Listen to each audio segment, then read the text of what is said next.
নমস্কার বন্ধুরা, জবজেনেক্স ইউটিউব চ্যানেলে আপনাদের প্রত্যেককে স্বাগত। ডিএ মামলা নিয়ে অত্যন্ত গুরুত্বপূর্ণ একটি আপডেট। আপনারা প্রত্যেকেই জানেন যে দেবপ্রসাদ হালদার, ইউনিটি ফর্মের দেবপ্রসাদ হালদার বাবু কিন্তু ষষ্ঠম বেতন কমিশনের রিপোর্ট হাতে পাওয়ার জন্য তিনি আরটিআই করেছিলেন। তারপরে কিন্তু সেই আরটিআই রিপোর্ট পাওয়া যায়নি। তারপরে সেটা কলকাতা হাইকোর্টে কেস করা হয় এবং সেই কেসেও কিন্তু তিনি জিতে যান। কেসে জেতার পরেও কিন্তু সেই রিপোর্ট তিনি পূর্ণাঙ্গ রিপোর্ট তিনি পাননি।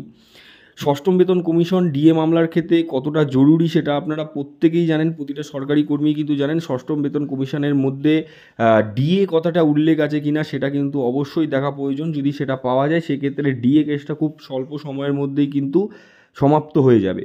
সেই জন্যই দেবপ্রসাদ হালদার বাবুর এত প্রচেষ্টা, কিন্তু তা সত্ত্বেও পশ্চিমবঙ্গ সরকার কিন্তু কোনোভাবেই ষষ্ঠ বেতন কমিশনের রিপোর্ট পাবলিশ করেনি বা দেবপ্রসাদ হালদার বাবুকে পাঠায়নি। সেই নিয়ে কিন্তু কলকাতা হাইকোর্টে মানহানির মামলা করা হয়। সেই নিয়ে একটি গুরুত্বপূর্ণ আপডেট এখানে দেখতে পাচ্ছেন। ইউনিটি ফর্মের তরফ থেকে কিন্তু এই আপডেটটা দেওয়া হয়েছে। ডিএ নোটিশে ষষ্ঠ বেতন কমিশনের রিপোর্টের উল্লেখে তার কপি চেয়ে ডিএ মামলাকারী দেবপ্রসাদ হালদার আরটিআই আবেদনে আদালত অবমাননার মামলাটি আজ কলকাতা হাইকোর্টে মাননীয় বিচারপতি সব্যসাচী ভট্টাচার্যের এজলাসে মেনশনের অনুমতি হয়েছে। আগামী শুক্রবার 19শে এপ্রিল 2024 তারিখে শুনানির সম্ভাবনা। অর্থাৎ আরটিআইয়ের যে রিপোর্ট চাওয়া হয়েছে আইন অনুযায়ী, সেই রিপোর্ট কিন্তু পশ্চিমবঙ্গ সরকার দেয়নি। তা নিয়ে কিন্তু কলকাতা হাইকোর্টে মানহানির মামলা করা হলো এবং এই মানহানির মামলায় যদি দেবপ্রসাদ হালদারবাবু জিতে যান সেক্ষেত্রে কিন্তু রাজ্য সরকার চরম বিপাকে পড়বে এবং ষষ্ঠ বেতন কমিশনের কিন্তু যে রিপোর্ট, সেই পূর্ণাঙ্গ রিপোর্ট কিন্তু পাবলিশ করতে হবে বা দেবপ্রসাদ হালদারবাবুকে দিতে হবে।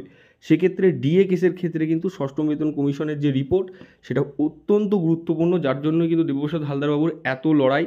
দেখতে পাচ্ছেন তাহলে 19শে এপ্রিল 2024 কিন্তু এই ষষ্ঠম বেতন কমিশনের যে মানহানি মামলা রয়েছে সেই মানহানি মামলার কিন্তু ডেট ফাইনাল হলো। সেদিনকে কিন্তু শুনানি হবে।